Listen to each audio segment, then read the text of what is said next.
Welcome to Hanging Out with Robert, that's me. This video contains things that I tinker with throughout the day. For step-by-step detailed instructions of those tasks, you can click on the links in the comment section below. I plan on leaving this video accessible for about 30 days. After that, you can view it through my Patreon account. This video also has tips and tricks that I've learned over the years. So, thank you very much for watching. Time to pick up where we left off last night. About to yank this engine out, get started with the transformation. A little chilly out, so we got to get this engine hoist out of the back of Panther and work on getting this all out. I got the air box out, the battery out, taking the fan assembly out of the way. I'm going to go ahead and disconnect this hose, remove that. Got the throttle body intake tube off. We got a rip kit. Getting ready to disconnect this throttle cable and take this intercooler piping off and keep trucking. In this video, I'm going to show you how to replace the AC compressor in a Volvo 850 car. Before you get started, you want to have the AC system evacuated down so that there's no pressure on the AC system and no refrigerant in it. You don't want to just discharge that stuff into the atmosphere. That's a pressure switch there. This is where the system is serviced and drained right here. Take the tension off of the serpentine belt, pin it, and remove the serpentine belt. For the sake of room, I recommend you removing the fan shroud, take the intercooler piping off, the radiator hose off, drain the coolant, then lift the fan shroud up and out of the way. Then remove the oil dipstick tube. When you remove the oil dipstick tube, take a rag or something, jam it in the oil pan hole, and that way that's out of your way. Then you'll have good access to these two, I think they're 6mm or T40 bolts. Next, you want to disconnect the top line that goes to the dryer, and the one under it goes to the condenser running over to the driver's side of the car. There's two seals under there. If you don't have those replacement seals, don't lose the ones that's going to come off when you remove these lines. Next, you have two 14mm bolts on this side. You got one right there and one down a little bit lower. 14mm, pull those all the way out. There's a bracket that they screw into that channels into the back side of the compressor. Next, you got two 14s on the front side of this compressor. You might be able to see them from in this wheel well area a little better. AC compressor. One there, one up there. I got this long 9-inch extension, a pivot, and the 14 to get these two AC compressor bolts out. You have it. The AC compressor is loose. Now, you may be able to slide it out the front now since your fan shroud's out of the way. I've seen some people take this subframe bolt out, loosen that subframe bolt, and loosen the one on the other side of the front so that they can squeeze that AC compressor out right here. Either way, should be good to go. I have the AC compressor loose, so when we go to raise the engine, it goes up. I got the alternator loose.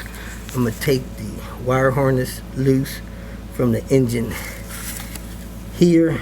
That's in that bracket and the ground right below it. Unplug this sensor, unplug the starter wiring, get the wire harness loose from the top of this mount here, and go back here and unplug the harness from the O2 sensors. Get this harness loose so I can pick it up and out of the way. I also took it loose from the transmission dipstick mount there. Unplug it from the crank sensor, the cam sensor, unplug all the fuel injectors, take that 8mm loose there, pull this wire harness out of the way. Taking this power steering pump, assembly off. I'm going to take this bolt out here. I don't want to drain any fluid. Remove that bolt there. Remove that bolt there. Remove that bolt down there. And I'm going to remove one more bolt right here. And I should be able to lift this power steering pump assembly up and out of here. I got to remove this bolt out of this alternator too. So 5 bolts, I should be able to lift that stuff up out of there. I got the power steering stuff loose. I had to take this bolt out here, and this should come up and out of here. But we are ready to lift this out. I got the mount bolt up and removed there. The rear mount has the bolt removed from the bottom. Couldn't get this top one.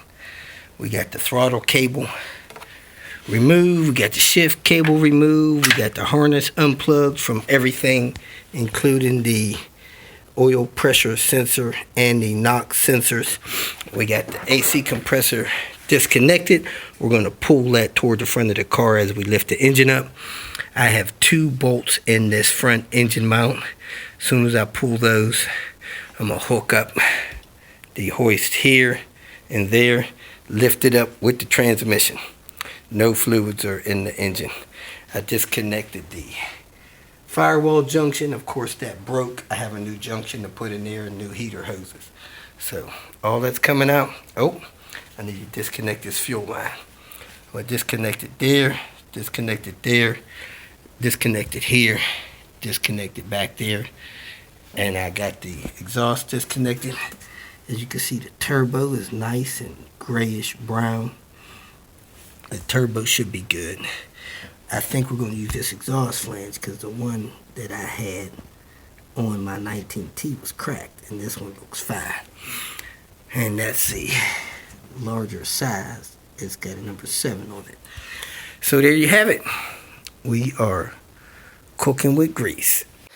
And it's going down, folks. Nice and steady, slow and easy. You can see the tip of the leg disappearing.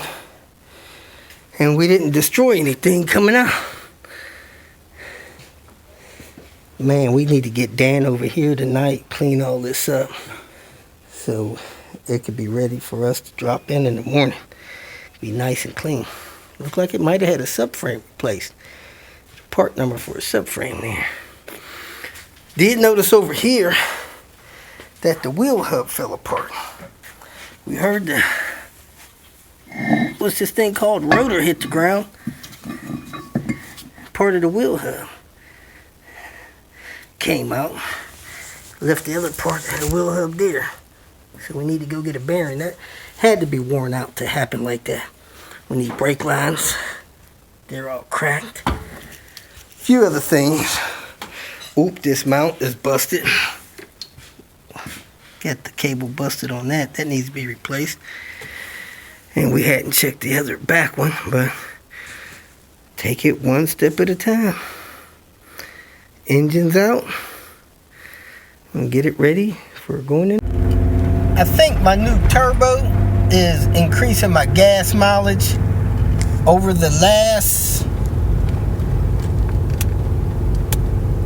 3,700 miles, my average fuel economy is 20.6. I'm going to reset that, and I'm going to reset that so we can see what it is over the next 3,000 miles. If you feel that this information was useful, please like it and share it with your social media friends. You can subscribe to my channel so that you will get notifications of future videos that I post. You can follow me on Twitter, and if you need to contact me directly, please visit my website. And if you have any questions, leave them below, and someone or myself will reply to them. Again, thank you very much for watching.